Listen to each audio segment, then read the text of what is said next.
So guys विशाल भाई के पास आए थे तो भाई एक ये जोड़ा भी देखा है मैंने, शौक करिए और दोस्तों कमेंट करके बताना क्या चीज़ है।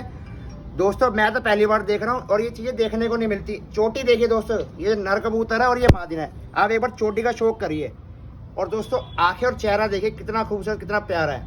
और दोस्तों कमेंट करके प्लीज़ बताना कि आपको ये वाला जोड़ा मेरा कैसा लगा।